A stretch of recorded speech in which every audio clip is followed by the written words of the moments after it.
Você vai até o Mar da Galileia e percebe que este é um daqueles lugares onde você está realmente e literalmente olhando para a mesma paisagem que Jesus viu com seus discípulos. Seja você um oficial romano em Tiberíades, um cobrador de impostos em Cafarnaum ou um pagão em Hipos, todos podiam contemplar esse belo corpo d'água. Israel chegou a um ponto em que a perda de água significava fracasso nacional. Para impedir isso, engenheiros forçaram a água do mar a subir uma montanha, queimando energia para lutar contra a própria gravidade. Bombas gigantes funcionavam sem parar. Reciclamos 85% das águas residuais, o que nos torna líderes mundiais em reutilização de água. Podemos criar agricultura no sul do país com a água que vem desse sistema. Túneis foram selados profundamente no subsolo. Uma única falha poderia esvaziar reservatórios e paralisar cidades. O sistema foi construído às pressas. Era arriscado e foi erguido sob pressão extrema. É uma história incrível. Estamos aqui às margens do Mar da Galileia. As pessoas se reconectam com uma história que esperava há quase 2000 anos para ser redescoberta. Mas o que aconteceu depois que as bombas começaram a funcionar? Que problema esse plano realmente escondia? E por que quase deu errado? Essas perguntas mudam completamente o final dessa história. O lago que desaparece. O recurso de água doce mais importante de Israel fica no norte. O Mar da Galileia. À distância ele parece calmo e pequeno, mas na verdade é um reservatório ativo, o principal estoque natural de água doce do país. Caminhe hoje por suas margens e você verá o problema com os próprios olhos. Onde antes a água alcançava as árvores, agora há lama rachada e leitos expostos que se estendem por quilômetros. Antigos píeres terminam centenas de metros antes da água. Postes de medição pintados com linhas pretas e vermelhas se erguem como avisos. Cada faixa marca um ponto em que o problema começa. Se o nível cair abaixo dessas marcas, bombas, ecossistemas e as necessidades humanas começam a falhar. A importância do lago vem da geografia. Ele está localizado no fundo de uma rara bacia natural. Riachos e o Rio Jordão, alimentados pela neve do Monte Hermon e pelas chuvas de inverno, descem até essa única depressão. É o lago de água doce mais baixo da Terra, mais de 200 metros abaixo do nível do mar. Tudo o que está acima tende a drenar para ele. Durante milhares de anos, isso o tornou uma fonte confiável de água doce. A chuva e o degelo o reabasteciam anualmente. Nascentes contribuíam com mais água e as pessoas utilizavam esse suprimento. O Estado moderno de Israel passou a depender quase totalmente desse lago. Tubulações e estações de bombeamento levavam sua água para o sul, abastecendo cidades e regiões agrícolas secas. O sistema funcionou por décadas, mas a demanda continuou aumentando. A população cresceu e a agricultura irrigada avançou sobre o deserto. Cada vez mais água era retirada e o nível começou a cair, primeiro lentamente, depois de forma mais acelerada. Ao mesmo tempo, o clima mudou. As chuvas de inverno tornaram-se menos regulares e a neve no Monte Hermon menos previsível. Os fluxos naturais que reabasteciam o lago começaram a diminuir. Além disso, rios cruzam fronteiras. Países a montante desenvolveram seus próprios sistemas e passaram a retirar mais água do Jordão antes que ele chegasse ao lago. Assim, o Mar da Galileia passou a sofrer pressão em duas frentes: menos água entrando e mais água sendo retirada. Essas pressões se manifestaram de maneiras concretas e prejudiciais. Plantas na margem morreram. Peixes e aves perderam habitat. O leito exposto liberou poeira, piorando a qualidade do ar. Engenheiros marcaram níveis críticos porque quedas além de certos pontos causam danos reais. Bombas podem começar a sugar ar em vez de água e parar de funcionar. Sistemas de captação podem ser danificados. A capacidade de abastecer cidades e fazendas ficou ameaçada. Isso criou uma escolha difícil. Se o uso continuasse aumentando enquanto o lago encolhia, o abastecimento falharia. Para evitar isso, seria necessário reduzir o consumo, mudar o tipo de cultivo ou encontrar novas fontes de água. Nenhuma dessas opções é simples. Reduzir o uso prejudicaria a agricultura e os meios de subsistência. Construir usinas de dessalinização ou grandes reservatórios custaria dinheiro e energia. Cada decisão envolve trade-offs. A crise do Mar da Galileia não foi um evento único, mas um processo longo, agravado por crescimento populacional, mudanças climáticas, uso regional dos rios e dependência excessiva de uma única fonte. As margens expostas e os postes pintados são sinais visíveis de um problema mais profundo.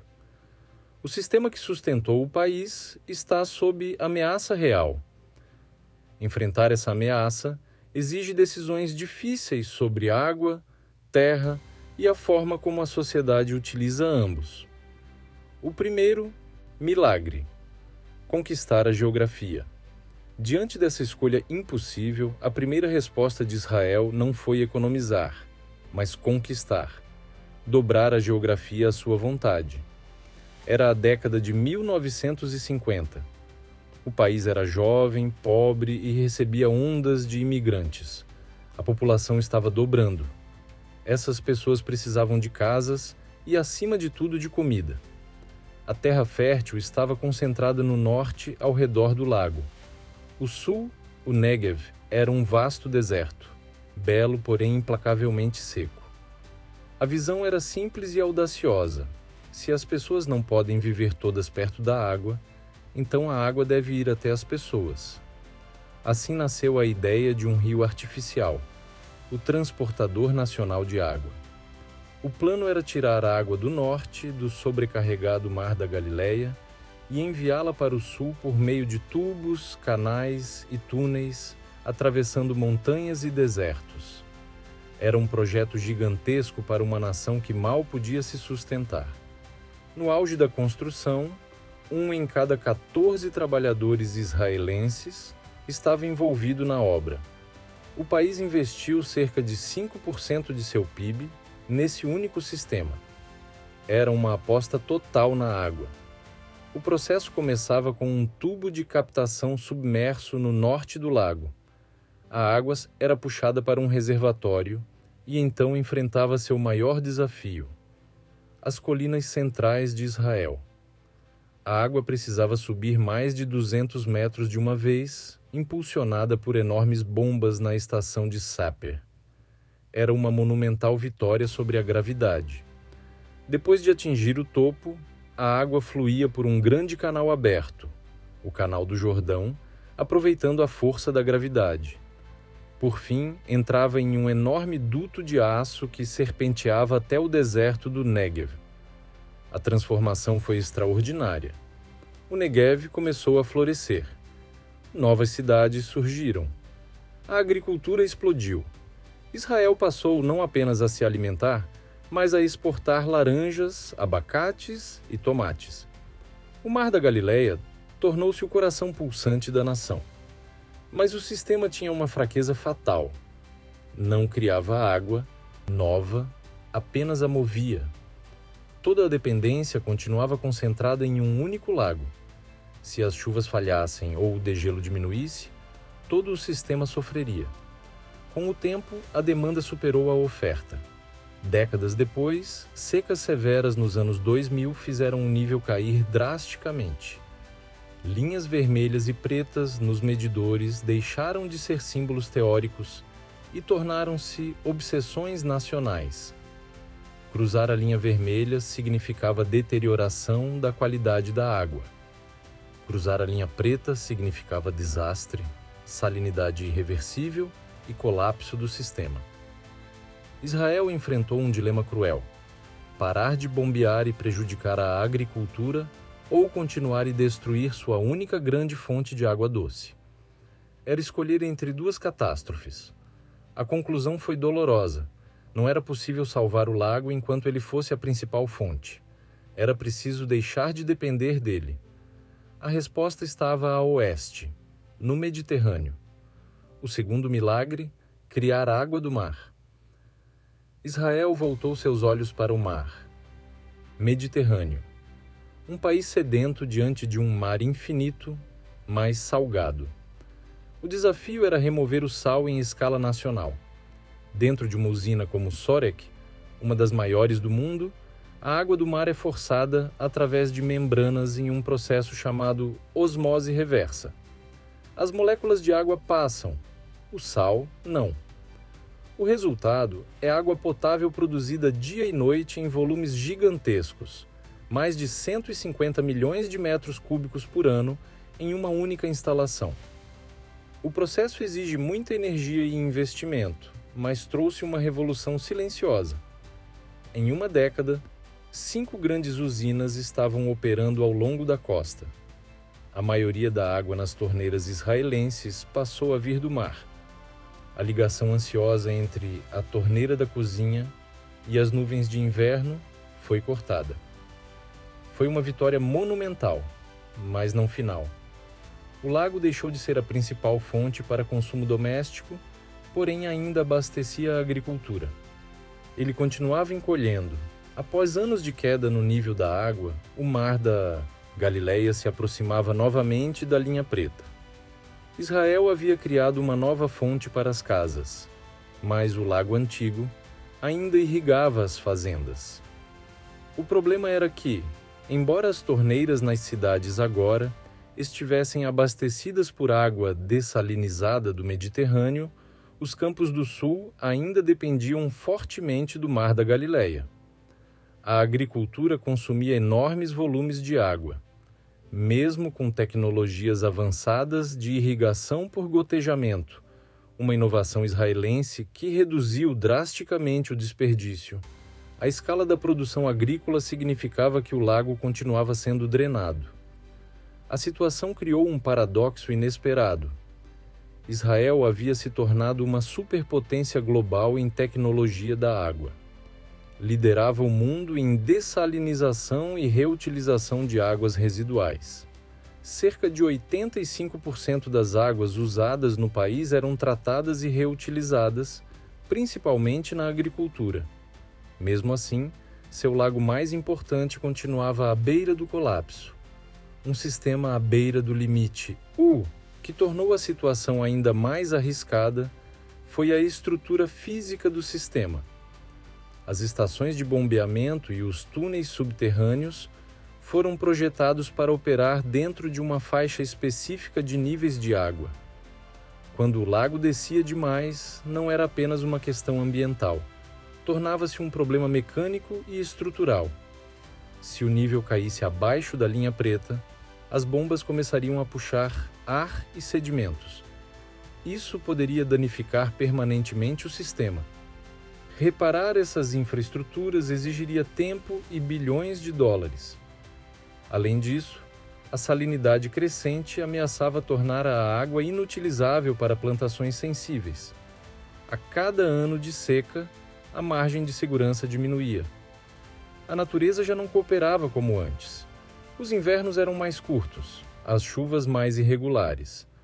O padrão antigo, seca seguida de recuperação, estava sendo substituído por um novo padrão, seca seguida de seca. Engenheiros e planejadores começaram a perceber que simplesmente substituir a água potável por dessalinização não bastava. Era necessário aliviar completamente a pressão sobre o lago, a inversão histórica. Foi então que surgiu uma ideia quase impensável algumas décadas antes: inverter o fluxo. Durante mais de meio século, o Transportador Nacional de Água levava a água do norte para o sul. Agora, Israel planejava bombear a água dessalinizada do sul, da costa mediterrânea. de volta para o norte para reabastecer o próprio Mar da Galileia. Era uma reviravolta histórica. O lago que antes era a fonte principal se tornaria, em parte, um reservatório estratégico alimentado artificialmente. Isso exigiu novas estações de bombeamento, novos trechos de tubulação e ajustes complexos no sistema nacional. Mais uma vez, água teria de subir montanhas. Mais uma vez, energia seria gasta para desafiar a gravidade. Mas a lógica havia mudado.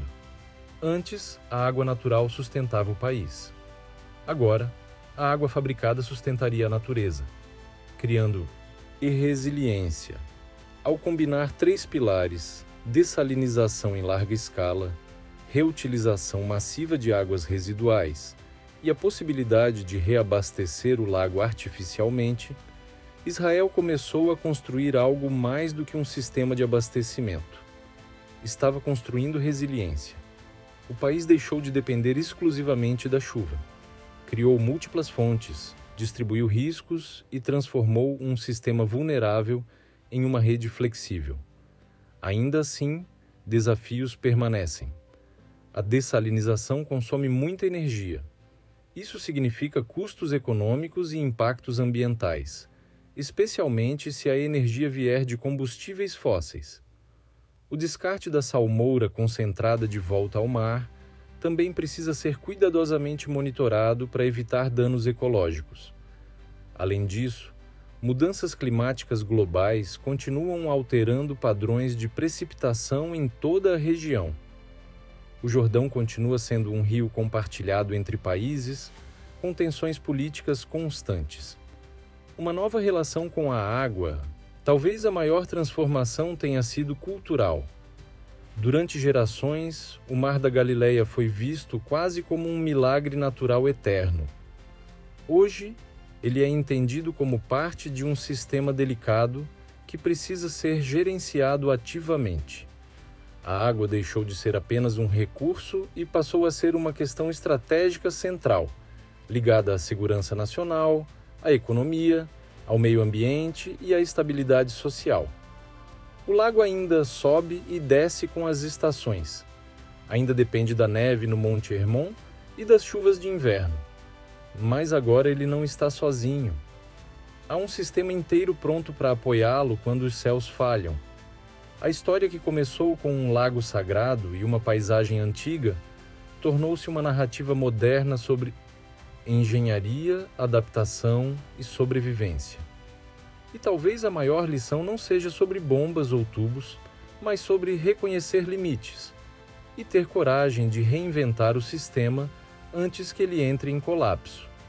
O custo invisível da independência hídrica, ao transformar água do mar em água potável, Israel conquistou algo que poucos países no mundo conseguiram: independência relativa da chuva.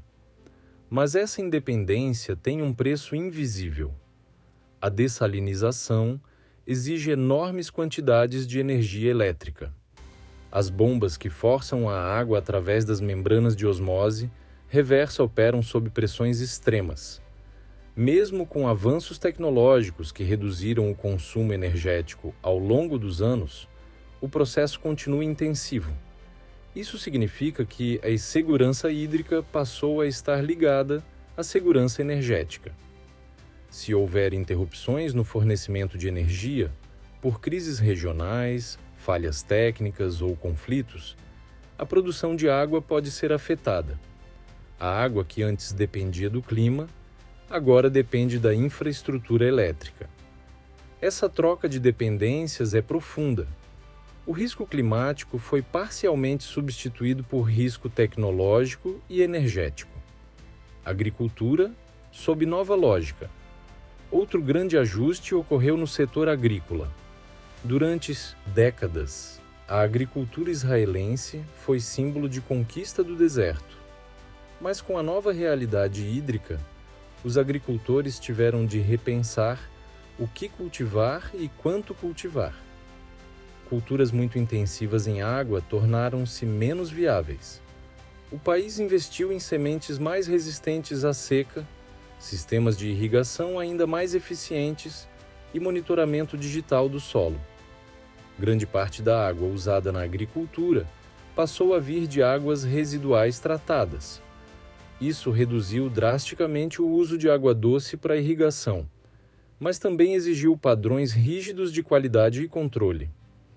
O Mar da Galileia deixou de ser a torneira principal das fazendas. Tornou-se mais um elemento de equilíbrio dentro de um sistema complexo. O lago como reserva estratégica. Hoje, o lago desempenha um papel diferente do passado.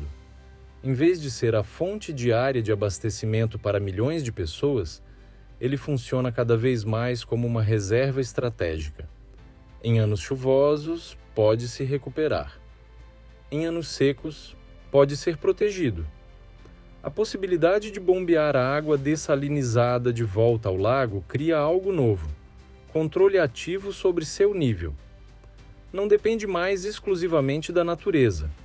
Isso representa uma mudança filosófica importante. Durante séculos, sociedades adaptaram-se às condições naturais. Agora, Israel adaptou as condições naturais às suas necessidades, dentro de limites cuidadosamente monitorados. Um modelo para o mundo? Muitos países observam esse modelo com interesse. Regiões áridas da Austrália, do Golfo Pérsico, da Califórnia e do norte da África enfrentam desafios semelhantes: crescimento populacional, mudanças climáticas e fontes naturais limitadas. A combinação de 3 estratégias: dessalinização em grande escala, reciclagem maciça de água e redes nacionais integradas de distribuição, tornou-se um estudo de caso internacional. Mas é importante lembrar que esse modelo exige alta capacidade tecnológica, estabilidade institucional e investimentos bilionários. Nem todos os países têm esses recursos. A vulnerabilidade que permanece. Apesar de todos os avanços, nenhum sistema é perfeito. O Mediterrâneo é vasto, mas a infraestrutura que transforma sua água em recurso utilizável é altamente complexa. Um problema sistêmico, cibernético, energético ou estrutural pode afetar a produção. Além disso, a dessalinização resolve o problema quantitativo, mas não substitui completamente o valor ecológico de sistemas naturais saudáveis. O Mar da Galileia não é apenas um tanque de armazenamento. Ele é um ecossistema vivo, com espécies únicas, equilíbrio químico delicado e importância cultural profunda. Salvar o nível da água é uma parte da equação.